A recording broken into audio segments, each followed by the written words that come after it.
This gigantic granite artifact is known as the Unfinished Obelisk. Abandoned thousands of years ago in the quarries of Aswan in the south of Egypt, on the east bank of the Nile River, it was never moved or raised, but there is no doubt it was intended to be. 3 sides were carved out, and then nothing. Measuring 41.8 meters long and 1,168 tons, it would have been the largest single stone monument the Egyptians ever created. Today, the site is an open-air museum visited regularly by tourists.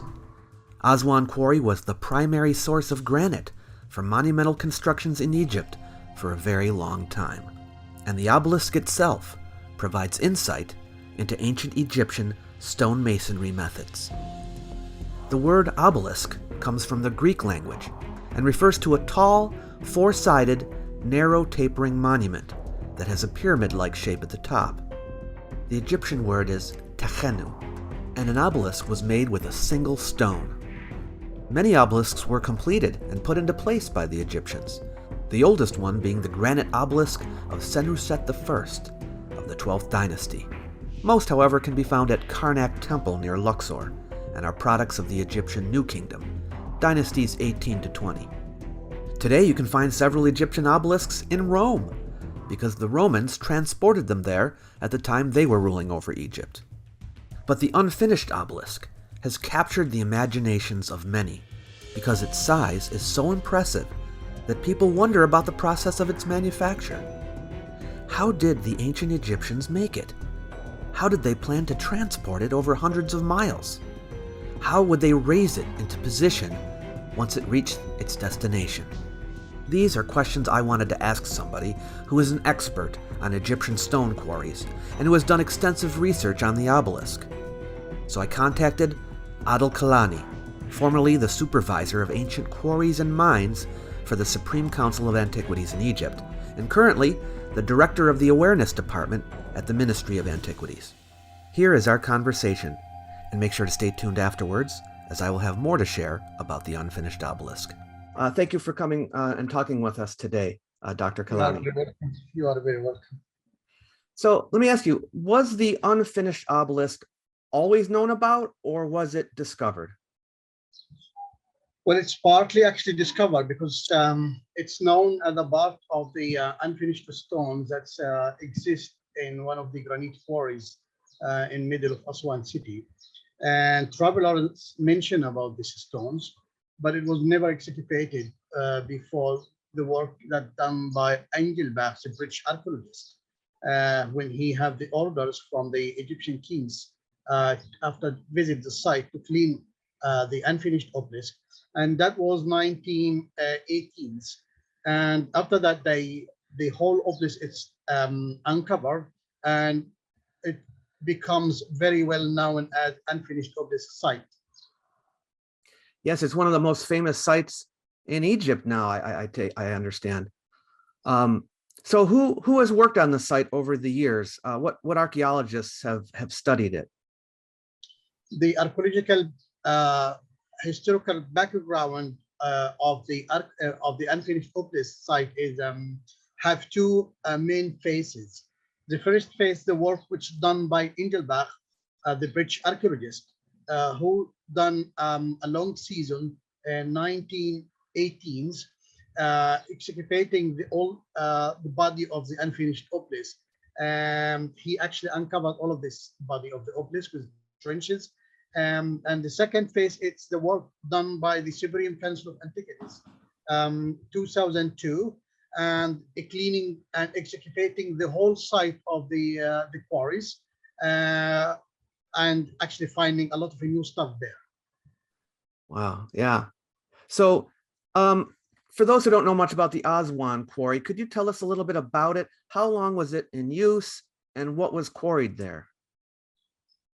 Because the geological structure of Aswan, becomes very important actually in ancient times as a place for different type of as a source for the different type of stones. Not only stones actually, but other minerals like gold, for instance. But in Aswan area, just for the area around the Aswan city, um, we have three different type of quarries. The most important one is the granite quarries, which east bank of Aswan River, and the islands inside the rivers itself. And west bank, we have two type of stones that's also quarried in ancient times: the silicified or quartzite stones, as well as the sandstone quarries too. So it's really very rich area with the quarries.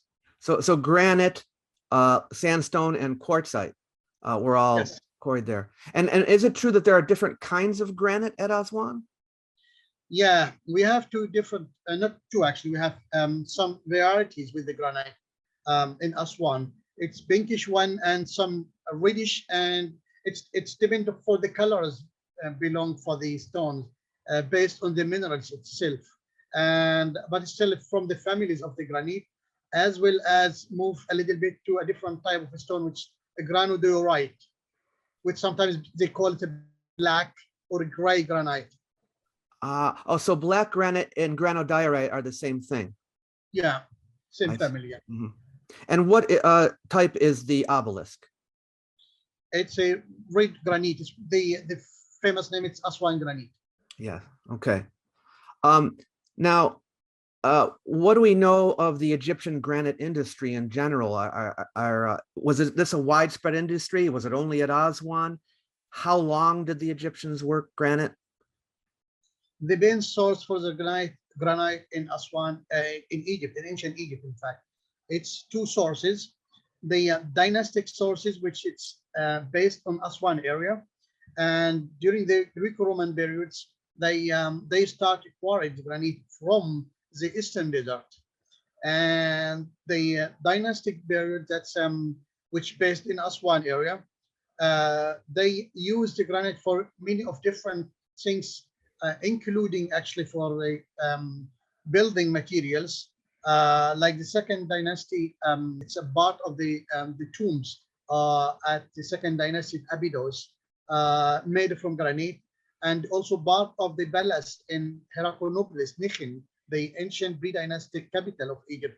Also, it's made from granite, and as well as the some grinding stone, which used in very early time, like pre-dynastic, and they did found evidence for this in Elephantine Island nearby, at the opposite side of the granite quarries. And also granite still used in Old Kingdom for many of different purposes, like sarcophagus, statue, some pillars, base of the pillars, capital of pillars, and for many of small and large stela. But the most important is large statue as well as the obelisk. It was the most important object that the granite used for. So even as far back as the pre-dynastic period, they were already beginning to work with it. Is that right? Yes, and actually that's really very important because that it shows that how much the ancient Egyptian, they had the knowledge how to dealing with hard stone like granite in ancient Egypt. Mm-hmm. Yes, and then they used it all through their entire dynastic period?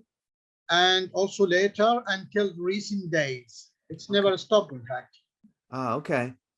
Yeah. Yeah, as I understand it, even the Romans were getting things up from that quarry later on. Is that right? Yeah, yeah. Mm-hmm. Excellent. But it was in the second dynasty that you really started to see it with buildings. Is that right? Yes, yes. From the second dynasty, they started to use it as a building, and after that, it's never stopped. Mm-hmm. Now, when we're looking at the obelisk itself, and we want to know when it came from, how do we tell this? How do we know how old it is? Well, I mean, it's way based in the techniques because uh, um, for me as an archaeologist and Egyptologist too, that's we have a kind of a problems about dating the obelisk itself. And if we're speaking about the obelisk, we are speaking about two different things.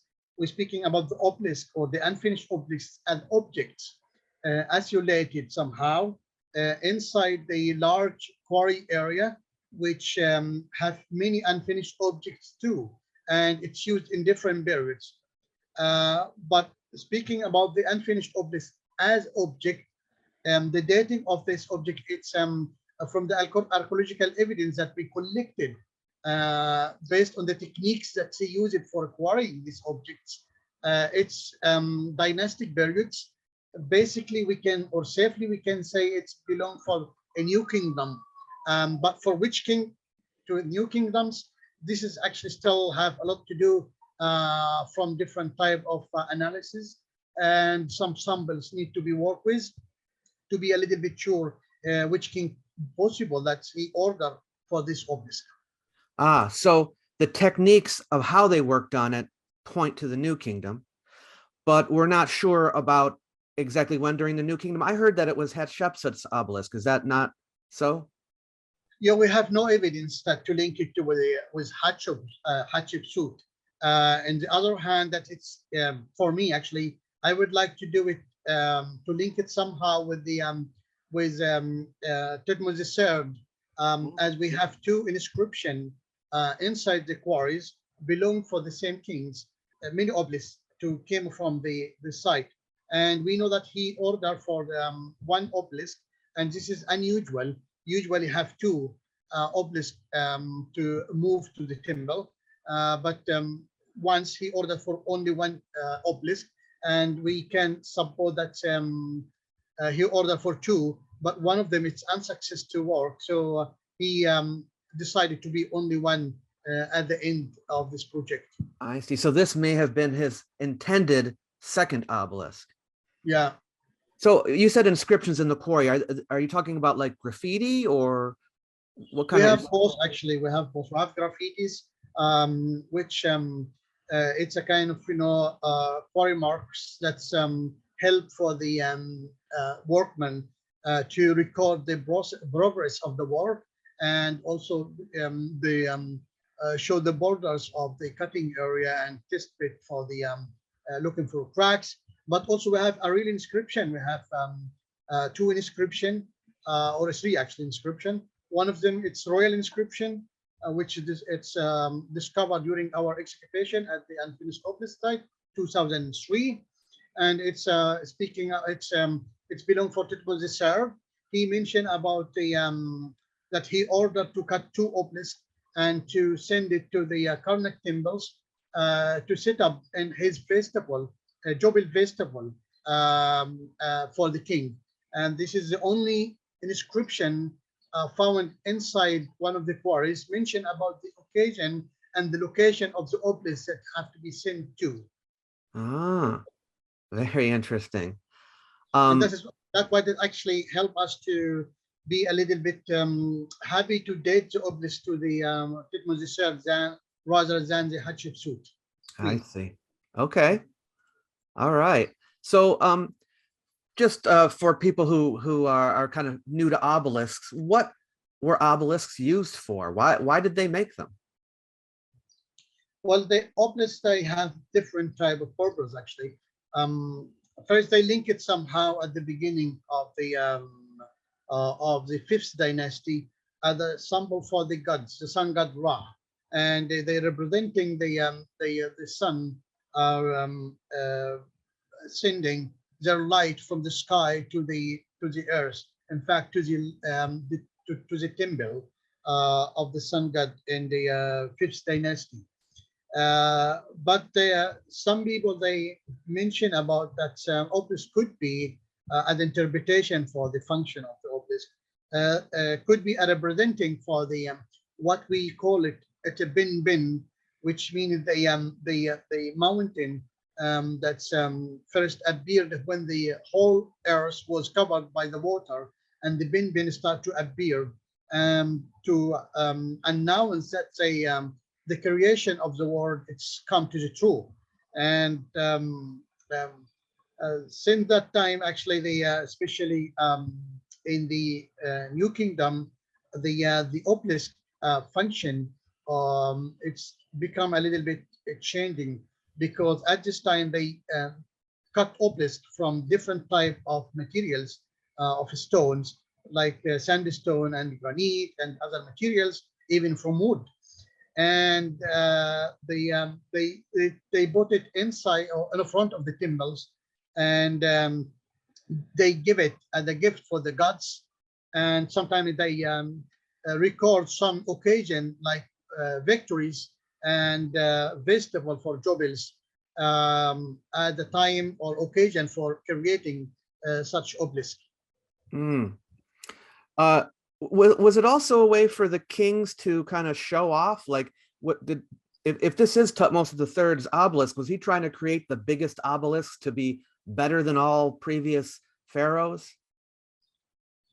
Yeah, I totally agree with you about this point, because he would like to have the largest obelisk, because the unfinished one, it's actually still the largest obelisk, or actually the largest stone that the ancient Egyptian they ever work with, and he have a big dream to have one like this. Mm-hmm. Yeah. So the first ones were like what you see in Dynasty 5 with the solar temples, I think. Is that right? And Yes. then they got much taller and more impressive in the New Kingdom. But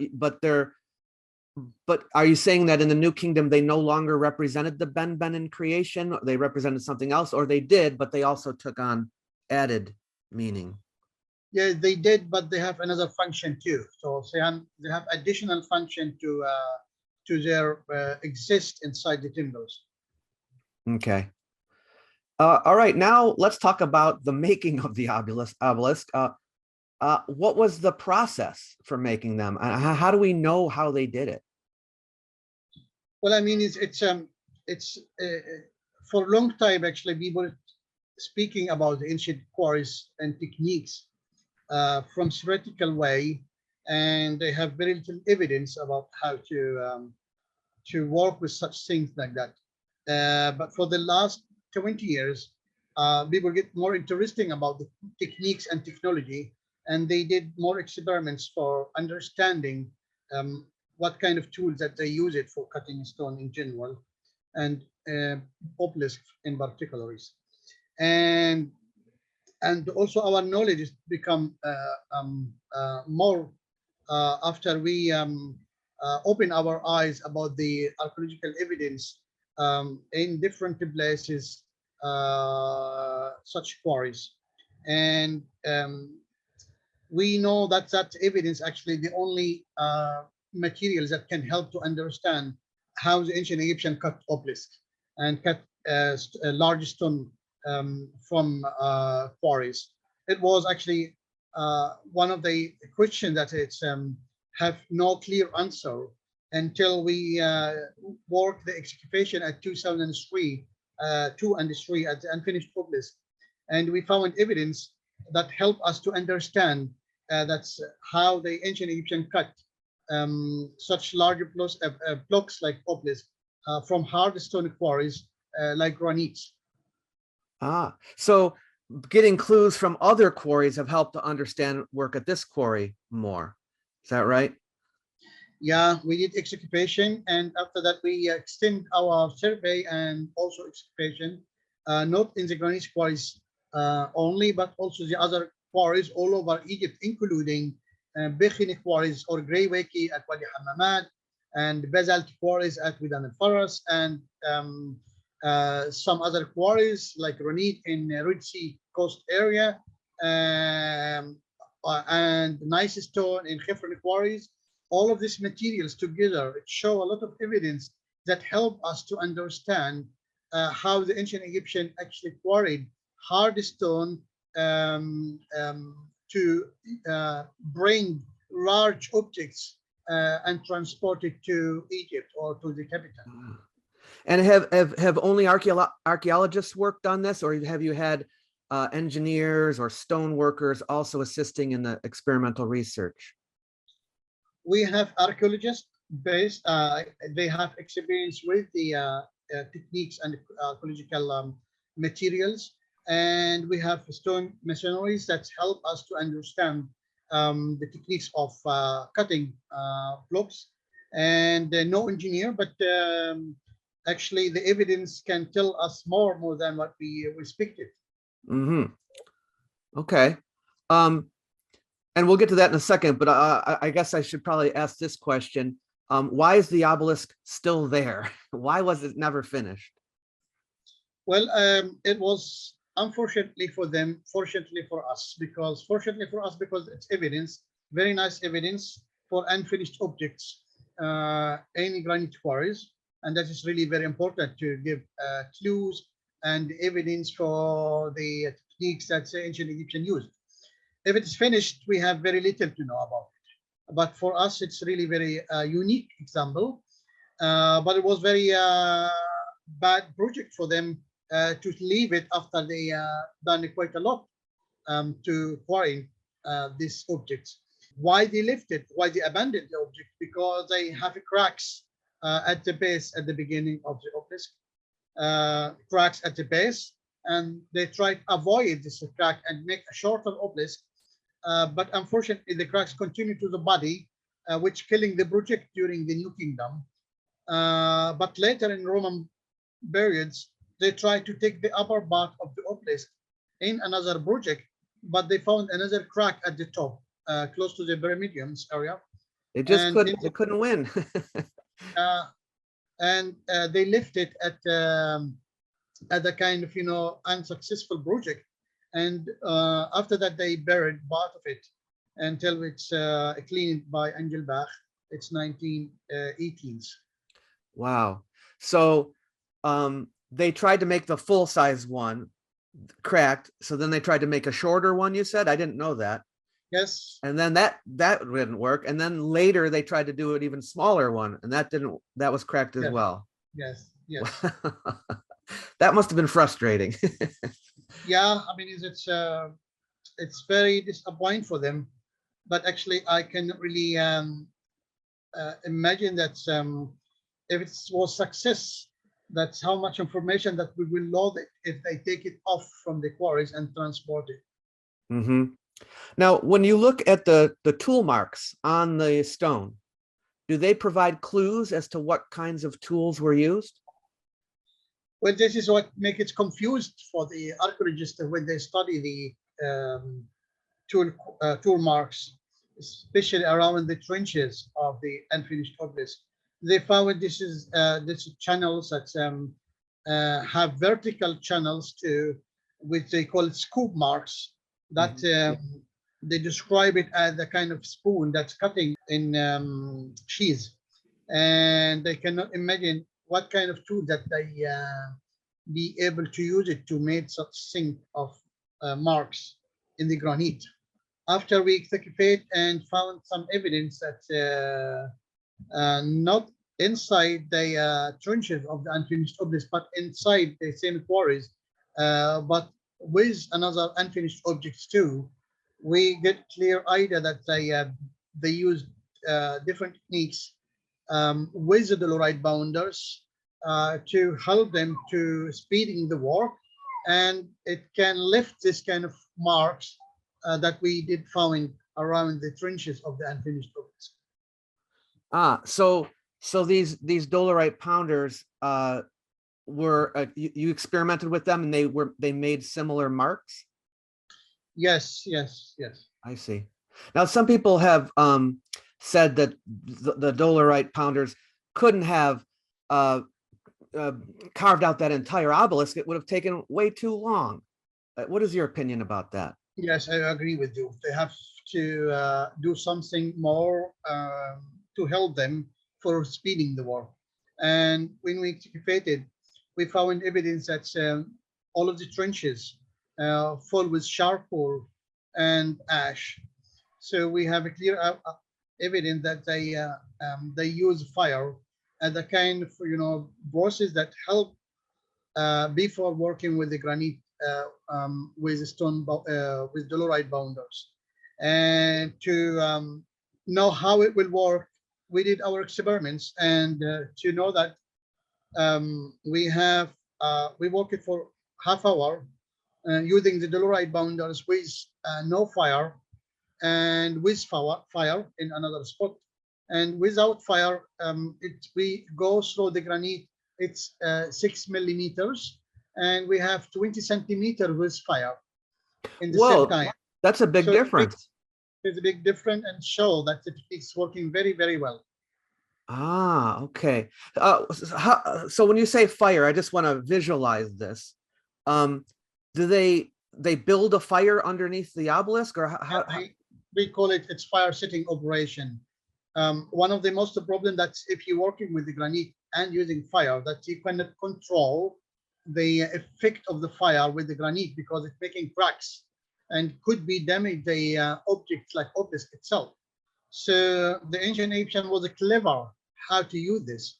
So they concentrated the fire by using mud bricks walls building to concentrate the effect of the fire for very specific spots, creating what we call it natural cracks, or actually making a new cracks for working in the granite and speeding the work like what we described it before.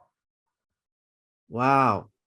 And the evidence from the excavation actually it's completely clear that showing that we have mud bricks burned from one face and not from the other face, and we have charcoal and we have ash everywhere, and the debris came from the working inside the quarry. I see. And this is not only inside the Unfinished Obelisk site, but also from most, even all of the ancient hard stone quarries. Amazing. So I read an article that you wrote with some others, and which said that a misunderstanding that people have about the dolerite pounders is that they were round, because all the ones that you find at the quarry are round. But is it true that they were round, or those are the discarded ones they couldn't use anymore? Well, actually, it's I mean, when they collecting or quarried this dolerite bounder, they are one of the big questions for us. Where is the source of these tools? And when we surveyed the area, we found that, in fact, inside the quarry itself of the granite quarries, you can quarry this dolerite bounders because you can get it actually from dikes inside the structure of the granite in the area.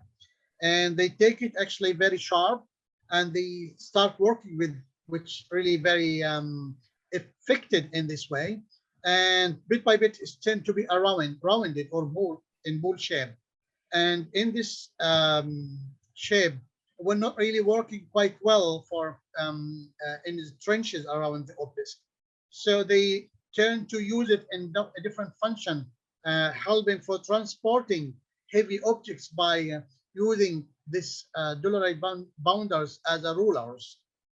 So the tools was very subangular shape, working very well until to turn to be very well rounded, and then it getting useless. So they use it in different way.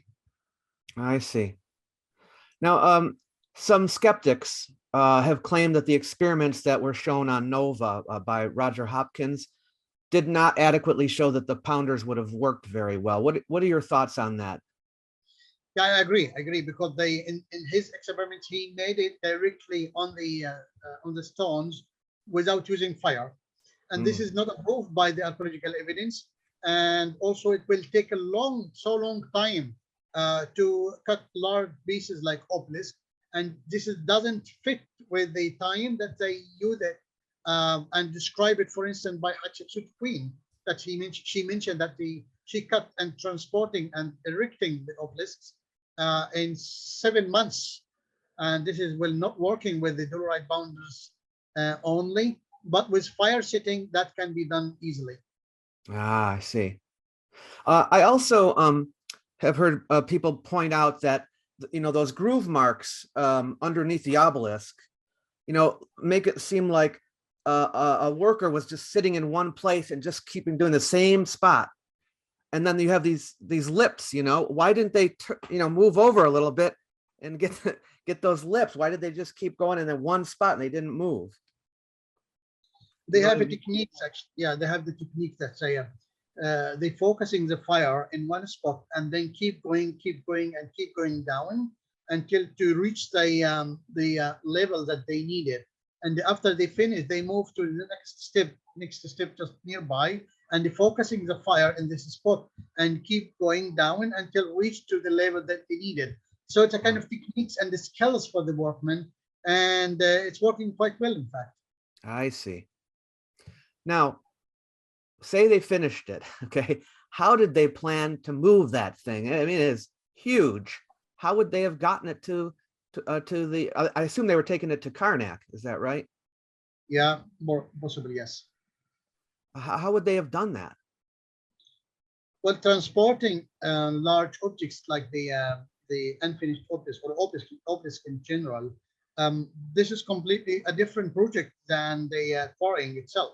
Oh yeah. So before, and we have this clearly from so many evidence in ancient quarries, before transporting any objects, that first I have to answer the question if they will be able to transport it or not. We have so many places have very nice place stone that can be quarried, but they never quarried because they cannot really transport it. So they quarried the only places that they can transport blocks from this area to the Nile River. So the keywords for transporting, actually it's two: the Nile and the flood. The Nile, because the Nile was the main way to transporting very heavy objects to the capital at Luxor. And the flood, because this is the time that only be able to transporting these heavy objects. So to summarize how this can be done, first they need to link between the spot that they plan to quarry the obelisk from to the Nile River. And to do this, they need to looking for the dry wadis that they, during the flood, the water reach to this area and clean it, and they make it very, very nice to receive the raft when the water come. And they have to schedule the work to start before the flood and finish before the flood time, because if they late, the flood will be inside the quarry, and then they cannot transport it. They have to wait for the next year. So they schedule the work to finish before the flood time, and they have to finish, and then they clean the wadis and even making canals linking between the quarries to the Nile. And when they be ready for that, they take the raft and put it in the dry land, and then transport the obelisk on the raft on the dry land. And after that, waiting until the flood come and get inside the canals or the wadi, and water can naturally rise the raft with the obelisk, and what they needed just pull the raft with the obelisk to the main Nile River track, take it directly to the Luxor. Was it possible for them to make a raft or a barge that was strong enough to hold that much weight? It was a mystery for us, but we have inscription belong. It's in Aswan, fortunately. It's belong for also for the Queen Hatshepsut, for Vizier Senimut. He mentioned that he able to transport two large obelisks, which over actually 35 meters long, two obelisks to transport it from the quarries to Luxor temple and or Karnak temple, and that actually done in one raft. Wow. So we have the source two obelisks on one raft in only one raft. And Egyptian actually, they was very clever for reading this by building this type of raft that be able to carry these heavy objects and transport it to the river. So those two obelisks that were on the raft, do we know which obelisks those were? Karnak, in Karnak. Yeah. And do we, how heavy would those have been? It's over actually 900 tons over. Over 900 tons. So very heavy. So very heavy. Very heavy. Wow, amazing.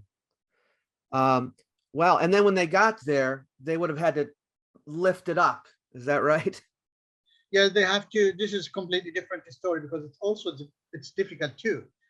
It's They have to build a ramp, and first they have to build mud bricks rooms filled with sand, and make a ramps lead to the top of the rooms.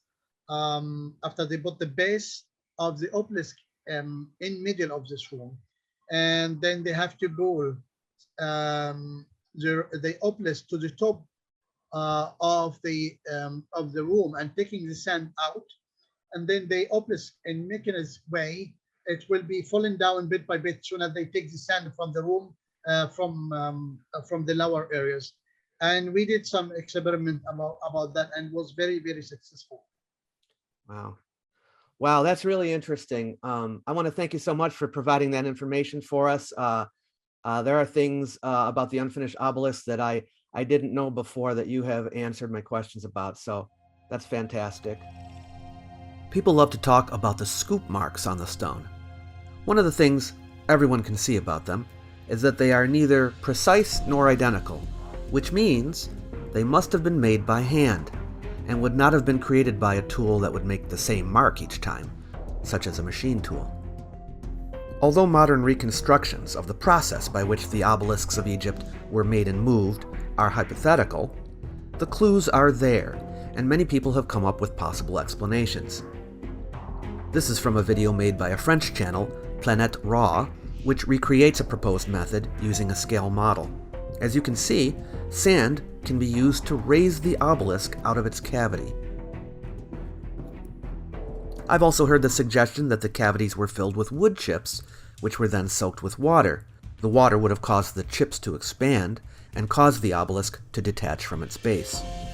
Whatever the process, it should be kept in mind that not knowing exactly how it was done is not evidence that it couldn't be done. It most certainly could. And we have Egyptian art depicting the movement of obelisks, first-hand testimony, as well as testimony from the Romans about their moving obelisks across the Mediterranean Sea. But I in no way want to diminish the stunning achievement each and every obelisk project would have been. It certainly wasn't easy or fast. The Egyptians deserve kudos for their great ingenuity and ability. You might like my little e-booklet, Why Ancient History Matters. It's designed to persuade people that the subject is important, even in the modern world. You might also wish to use it to help spread the word, so feel free to share it with someone you know. It's free for anyone who wants it. I've left a link in the description box below the video for you to grab a copy. Catch you later.